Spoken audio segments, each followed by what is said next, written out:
Welcome to the Midlife Career Rebel, the podcast created for high-achieving professional women to gain the clarity, confidence, and courage they need to go after and get the life and career they want. I'm your host, Dr. Carol Parker Walsh, lawyer, social scientist, brand strategist, executive coach, entrepreneur, and midlife career rebel.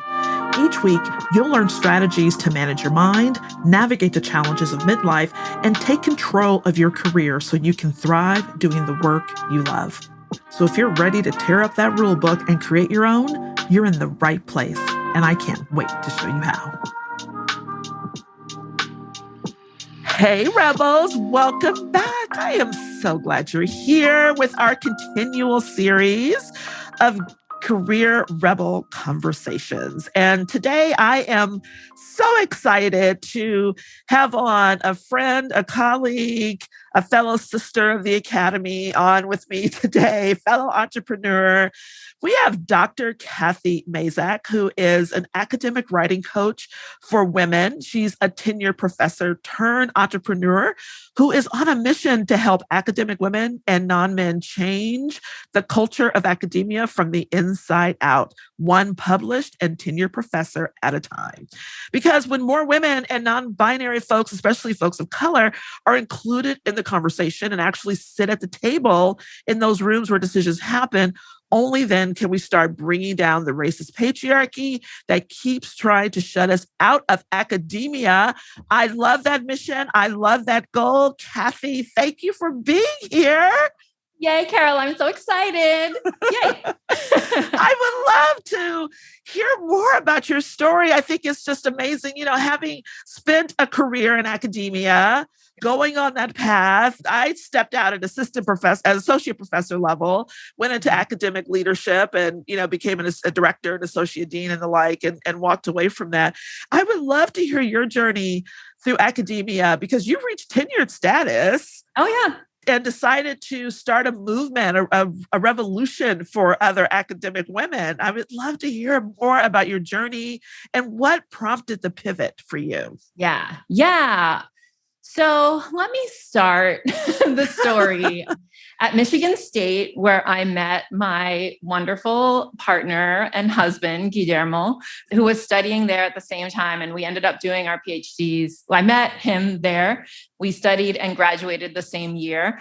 And his dream, he's an animal scientist, and his dream was always to come and work in Puerto Rico, making agriculture better here at University of Puerto Rico, Mayagüez, which is like the only school in Puerto Rico, or it was at the time, where you could study a degree in agriculture. He's like, this is what I want. I want to kind of go back and give to my community. And I was like, yes. This is awesome. I was like, let's go. I was in, my field of study is educational linguistics. So Puerto Rico is a beautiful and wonderful place to study language and bilingualism. And we both got the dreamy dual tenure track lines, one of us first and then the other.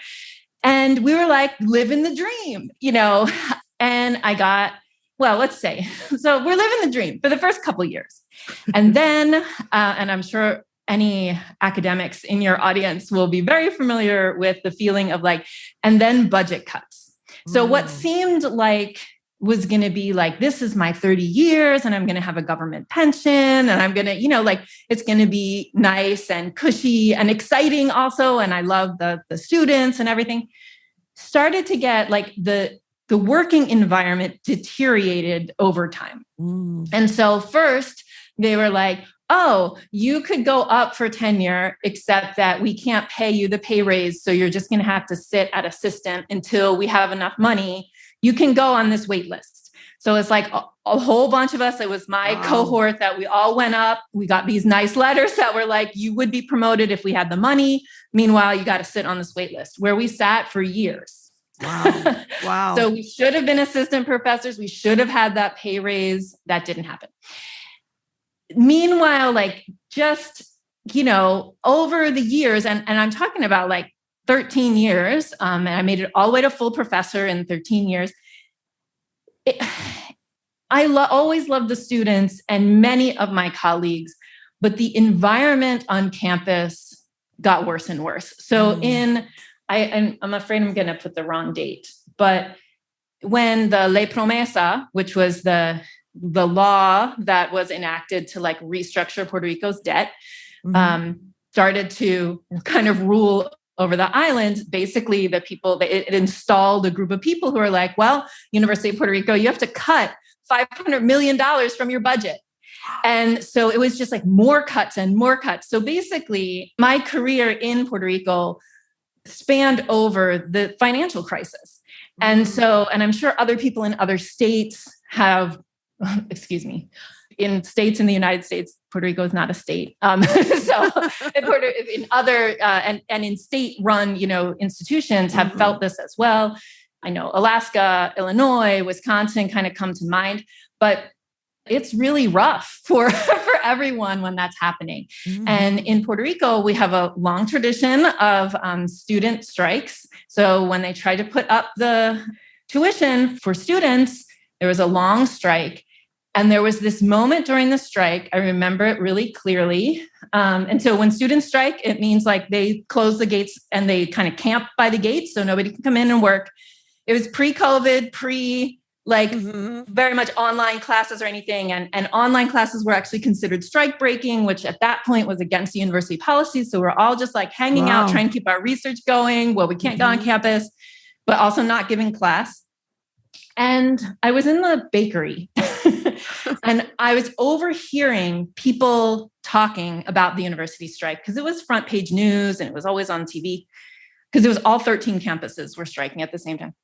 And somebody was like, why are we paying the professors? Like, why are they using, state money to keep paying employees of the university if the professors aren't giving classes?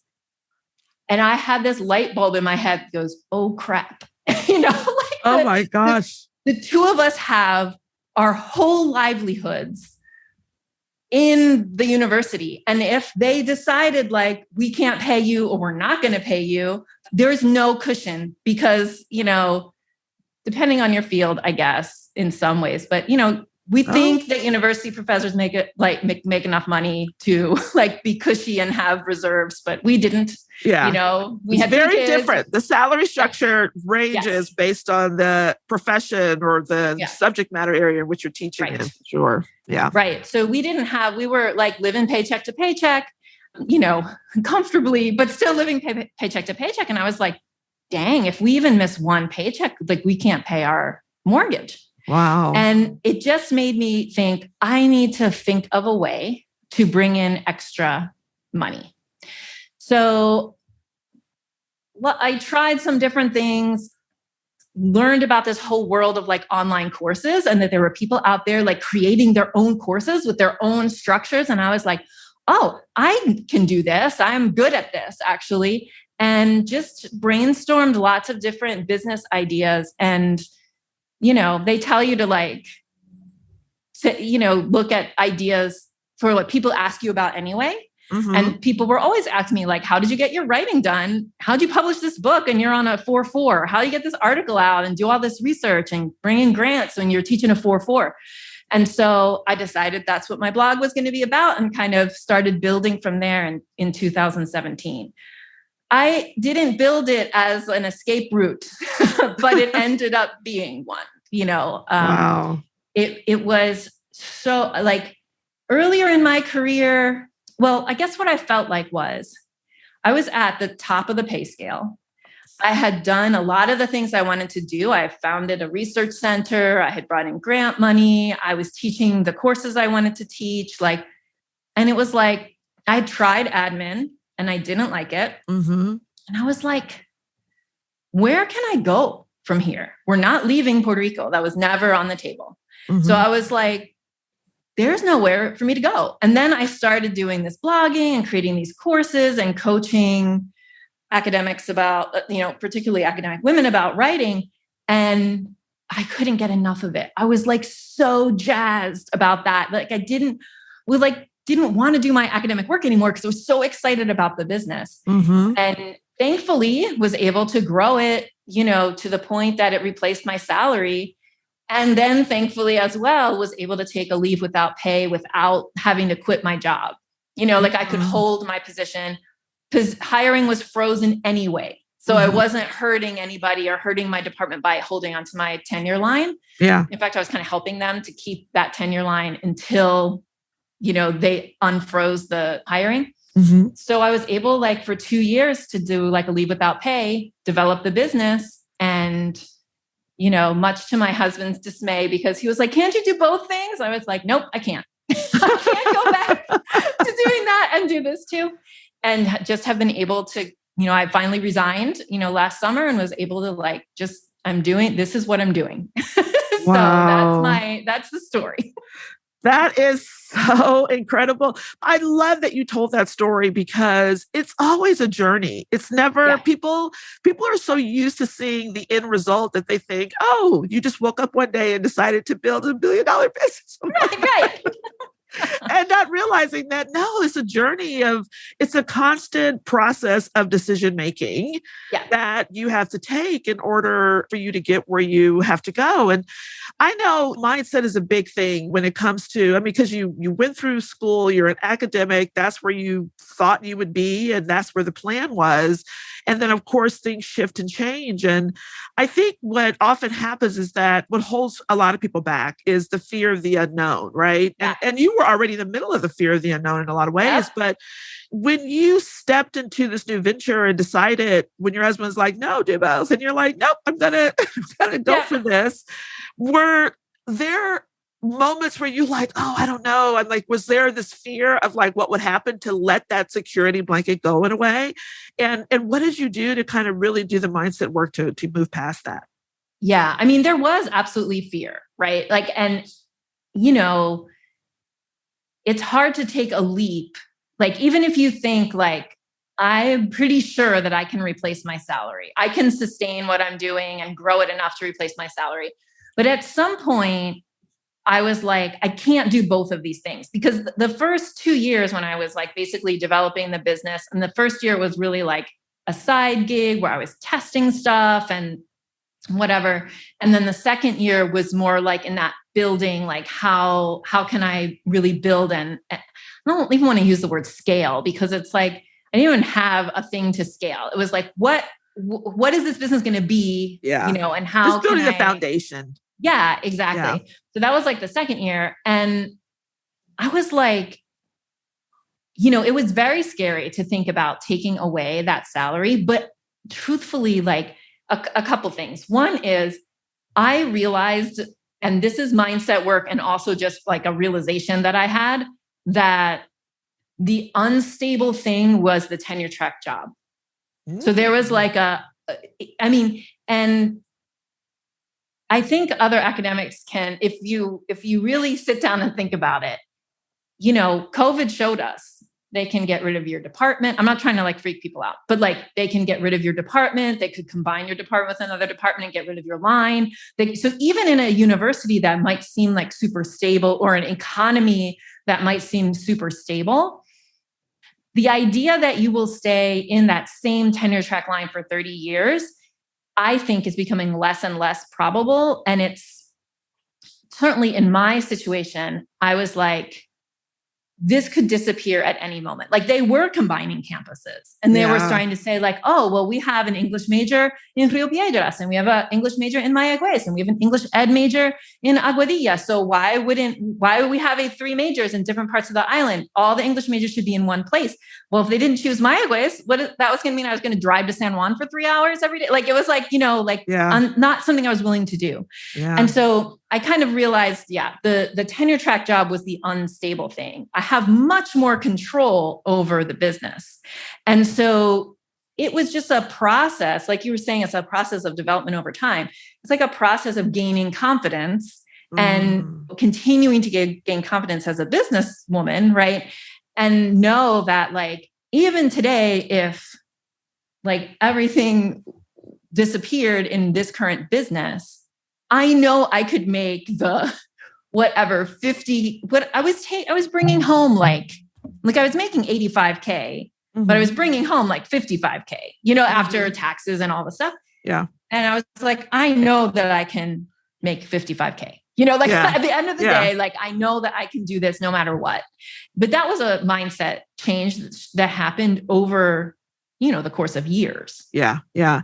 I love what you said about that the unstable position was the tenured position, because you are so right. If COVID has taught us nothing else, this pandemic, is that traditional employment positions are not stable, that people have downsized, companies have closed. I know universities have closed and definitely have consolidated departments or got rid of departments. So people have felt it across the board. And there's so much instability and unpredictability still that we're in right now. And so I love that what you saw was that the position was unstable, but that you were, that like you within yourself, that you knew what you could do. And so, I always say as an entrepreneur, you get to create your own economy. And that's exactly what you're able to do if you trust and believe in what you have to bring to the table. So I love that. I love that. So for my rebels out there listening who are thinking about, can I take my side hustle to another level? I love the thought that actually the paycheck that you think is stable is really the gamble. Yes. More so than the business, which is amazing. So what do you think are some of the biggest challenges that really hold women back from going after like the career and lives that they really want? Something that, I love that you started off saying that you were loving these conversations around writing and helping these women and finding that joy and passion. And I think it's fabulous that you did that, because I think so many people don't even explore those other aspects of themselves and their talents and gifts that could be amazing. I mean, you were teaching linguistics, you were in that department. I'm sure you were good at it and loved it, but then you found something else too that you were talented at and good at and loved. That was all, wrapped up, and pulling that out and finding that is so amazing. What do you think is some of the biggest challenges women have for leaning into those gifts and innate talents and like figuring out which one of them they really want to maybe lean into and going after doing more of that in their lives and careers? I mean, I think that especially women, and I would say like women and non-binary people or women and non-men, right? Like just to be like, just to be clear about who we're talking about. Yes. Right? You think that you are your job title. Yeah. And you're not your job title, you're you. Amen. And so whatever you're creating and doing within the structure of the job title that you're in, you could be creating and doing it under a different title, a title or I call it like a container, right? Like you create your own container, make your own business and do it. You could go, there's lots of other places, and academics especially find it really hard to think that they have, I see this all the time, like academics saying like, I want to get out, but I don't know how my skill set transfers to some other job title. And what I want people to think about is like, what is your unique creation in the world? Like what do you want it to be?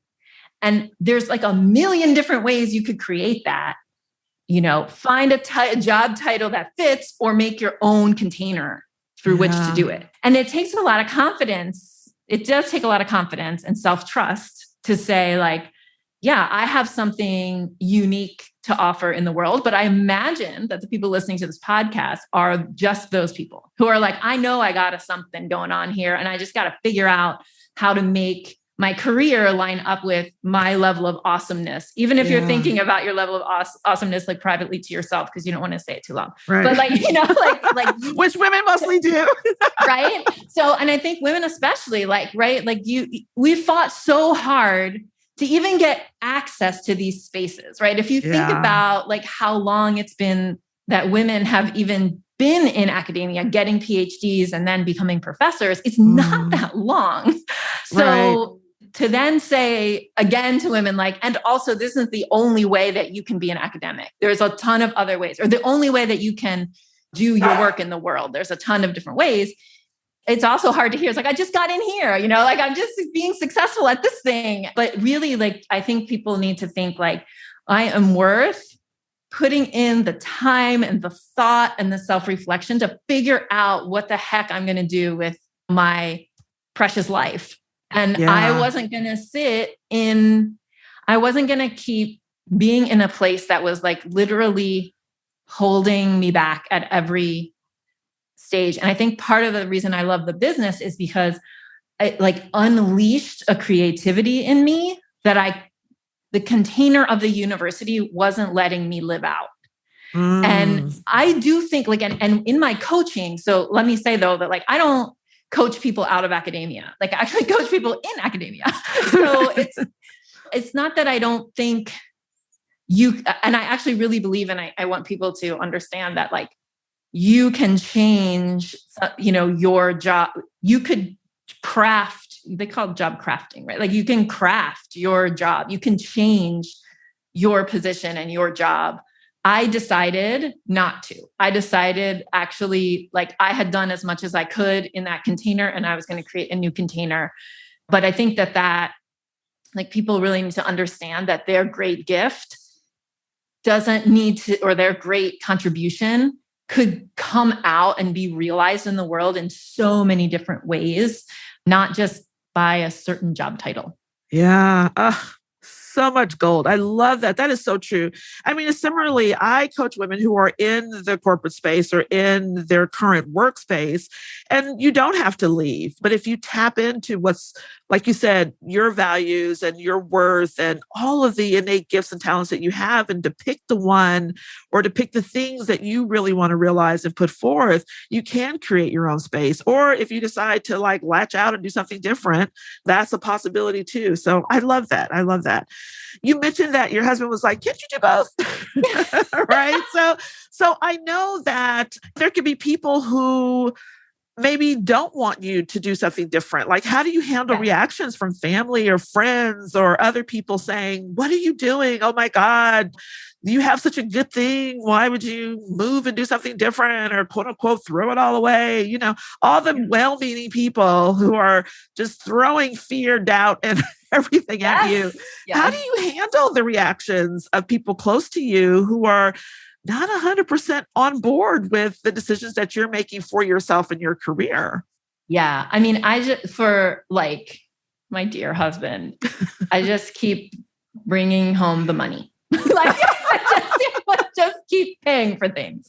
And he knows he's my biggest fan in terms of like, he's always like been like super supportive of all the wackadoo ideas that maybe I've had.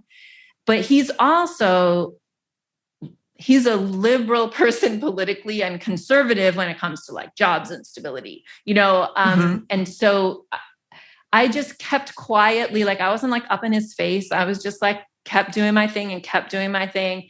And finally, like, it was like he just had to kind of like live with the fact that I was quitting. And the good thing again is that I took 2 years of, leave without pay, where I was able to like continue to demonstrate that I could like hold up my end and exceed, what I had been making before.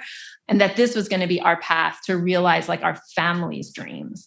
In terms of like other people, I'll be like 100% honest.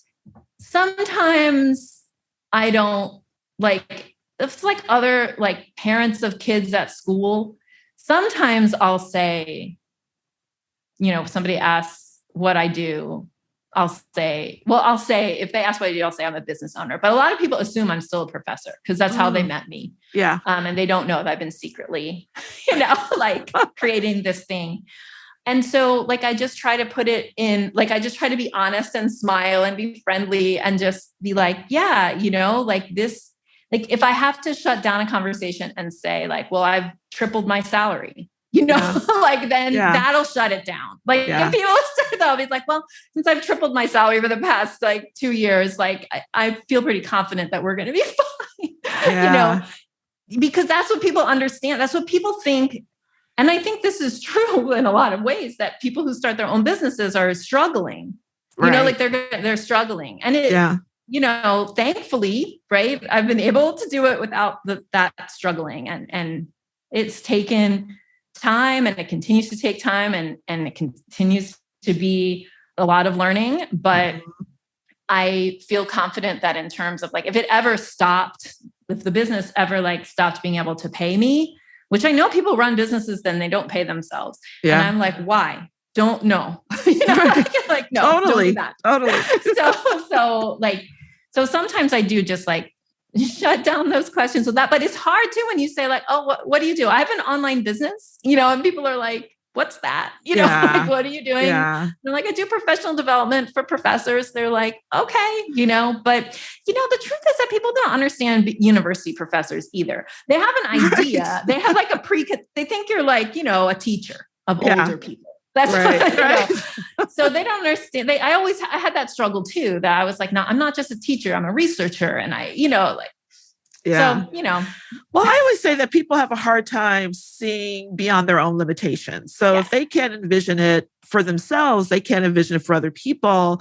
And we just live in such a society where career titles, back to your earlier conversation, are just so important. And so unless it's a title that people get, and societally we placed values on certain titles.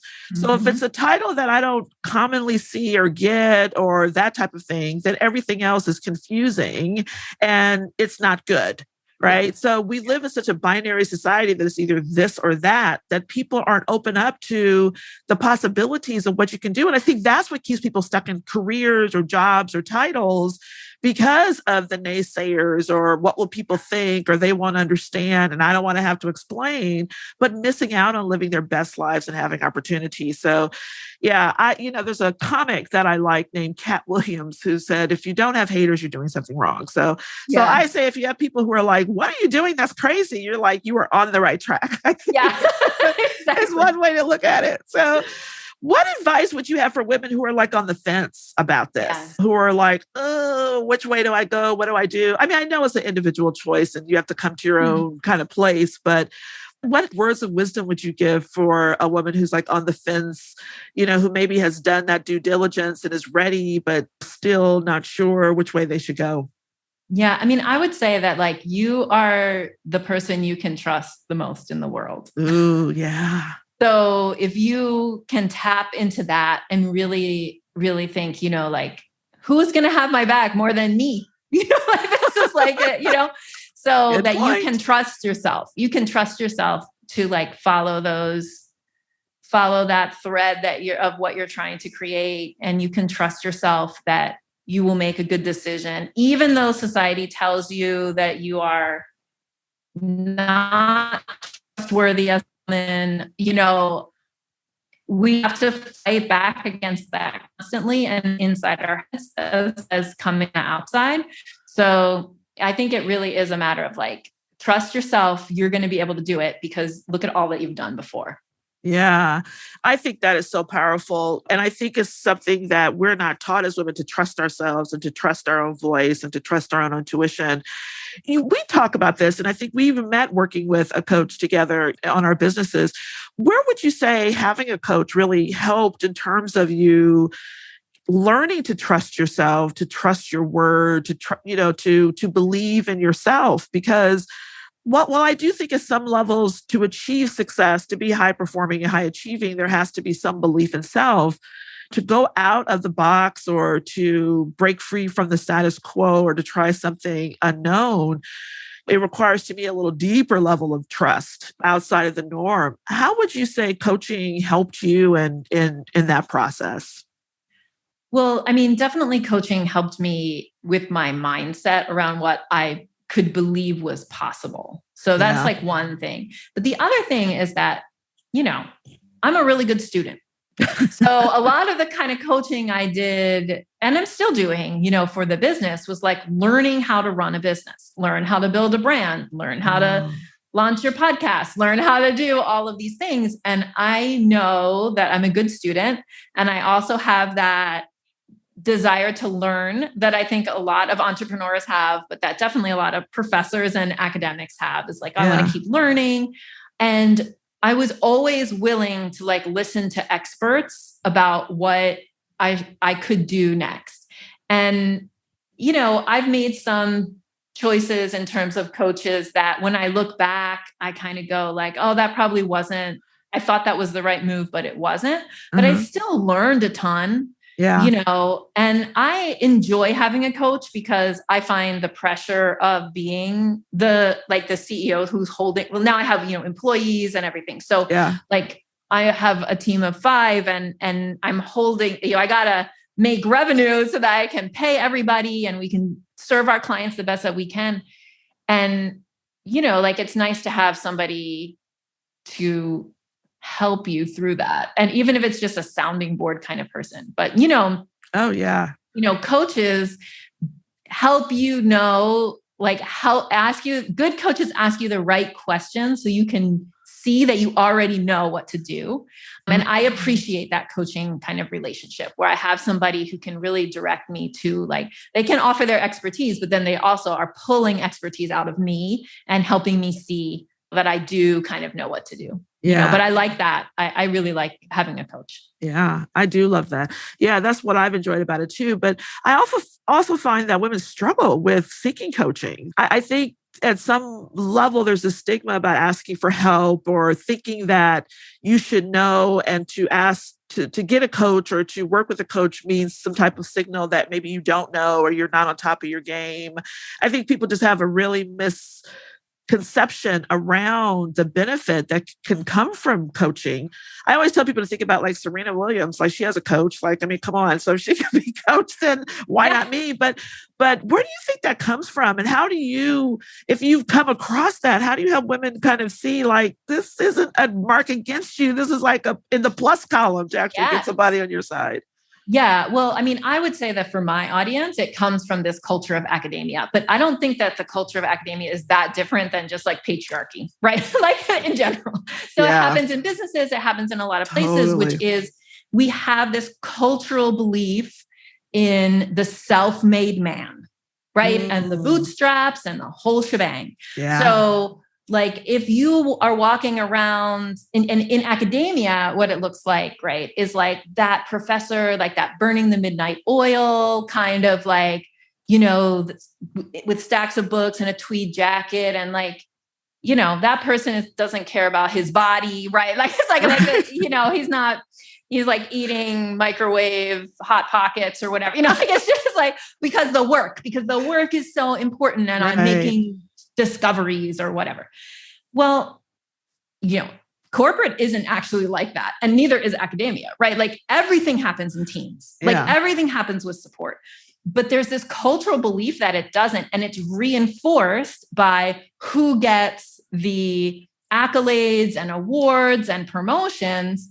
An individual person, gets that. And so I think a lot of times there is definitely a narrative about if you ask for help, you're weak or stupid. And that's compounded by being not straight white male, right? Yeah. So if you're in any of those, from marginalized communities or socialized in ways that make you believe that you are in a space you're not supposed to be in. Yeah. All of that contributes to that feeling of well, if I ask for help, I'm going to reveal that I don't know what to do. Yeah. And that is the first part of vulnerability that's going to help you grow, but it's really hard. And we have clients even who are I don't want anybody to know that I'm in your program. And I get that too. Yeah. Don't tell anybody. I'm what? Yeah. And I have clients too that we ask, we really try to encourage and develop this culture of wins that people can share, wins big and small and all that stuff. And we want to highlight people's publications in our newsletter because they go out to 24,000 people, and maybe more people will read your stuff, right? Right. We've had people be that freaks me out. I don't want to get that kind of attention, and which I get, but I think it's that just indicative of being in a space where you're kind of told you're supposed to do it by yourself and that you're supposed to survive on your wits and all of that kind of stuff. It's a cult. It's a whole narrative. Oh my gosh. But really what we need and what we need the support of mentors who aren't in competition with us. And I think coaches can really be that kind of person. We need to develop self-mentoring and be able to trust our own voice instead of always looking up and out at other people to tell us what to do. that's why I love coaching, because that's, to me, the coaching relationship is about, developing your own self-mentoring with this other person that's going to help you get there. And then in our programs, like, we really emphasize community and understanding that you think that you are the only one, but you're not. And we're going to put you in this space where everybody's going to be like, oh my God, that's what I feel too. And that is like something that's hard to create outside of group coaching, like even within like university departments or like professional organizations. Sometimes it's hard to like stop competing. Mm-hmm. Or like to stop like feeling like I can't be vulnerable here, because vulnerability is going to be weakness. And then I'm not going to look like I'm the superstar that I'm supposed to look like or whatever. Yeah. But in a coaching program, you can tap that vulnerability that's really going to help you grow. Yeah, I agree with you wholeheartedly. I think you just really laid out the case and the issue at hand. And I do think it's a design of the patriarchy. It's funny because I think at that level, there is like the White Boys Networking Club. They do get support. They do have contacts. There is a quote unquote club where they can get the support and lean on each other. But I think they have shifted the narrative for marginalized communities, for women, to keep us isolated from each other. So we don't ask for help, because it's so much easier when you're separated from the herd, if you will, to ostracize you, to take you out, to shut you down, and to ensure that you don't rise to success if you do it in isolation and not come together in the power of the community. I think they understand the patriarchy understands the power of the community. And that's why they want to make sure nobody else has the power of community. So they put forth this narrative of no individualism, just you go for it, don't get any help. And we've kind of bought into that shit. And so it's so important that, we understand what's going on around us. We understand the context in which we're in, so that we can make decisions that are best for us and not in line with maybe what we've been taught or adhere to believe. Right. So, love that. So amazing. So I have a question for you, which I ask everybody on the podcast.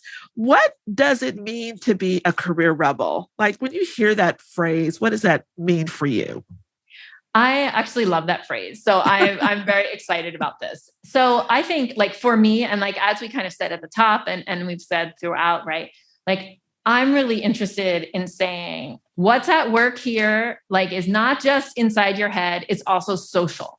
So when you are successful, it's like, Audre Lorde would be like, my self-preservation, right? Like, my existence is a rebellious activity. And that's how I feel about career rebels, right? A career rebel is somebody who is like, I'm going to do what I want to do to be happy and successful on my terms in my career, not on other people's terms, not just climbing the ranks to climb the ranks, but to say, like, what's my contribution to the world? How do I want to feel while I'm making that contribution? And crafting a career around that instead of around a job title or something else. I think that's really rebellious, especially when women and non-binary people do it. Like, that makes it extra rebellious. Yes. I love that. Frame it. Mark it. It's fabulous. So, Cathy, what's next for you? I heard that you have written yet another book. What's coming down the pike for you? Yeah. So it's funny. The book has been hard because even though I'm a writing coach, it's still not easy to write. This is my first, completely a book that just comes out of my head, right? That's not like an academic book. Yeah. Soon I'm just reading the subtitle for you because it's totally right in line with everything that we've talked about. So my new book is coming out. It'll be released in ebook form in May, and then will be in bookstores near you in September. It's called Making Time to Write: How to Resist the Patriarchy and Take Control of Your Academic Career Through Writing, with Morgan James Press. And so if you want more information and you want to make sure you hear about when that book is coming out, I can give you a link, Carol, to kind of put in the show notes so people can get on a wait list for the book. And I'm going to be talking more about it in my podcast. So I also have a podcast called Academic Writing Amplified that you can find on Apple Podcasts or wherever you listen. And we would love, if you're interested in hearing more about the book, we would love to have you get on like the book launch wait list. We're going to have lots of like special prizes and things for people who pre-order and things like that. So to get all of that information and be the first to order, we'll put a link in the show notes to where you can go. Yes. Love that. Yes, we will put all those links in so you can absolutely find them.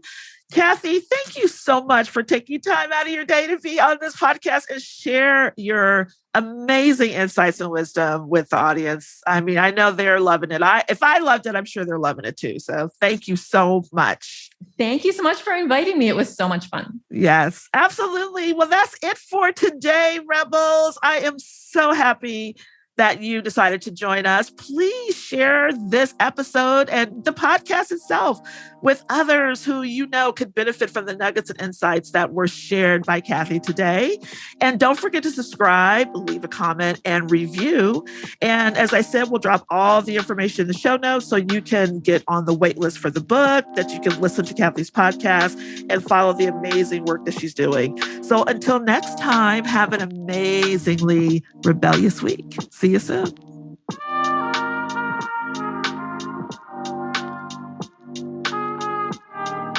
Hey, if you're loving what you're learning on the podcast, then you've got to come check out the Career Rebel Academy.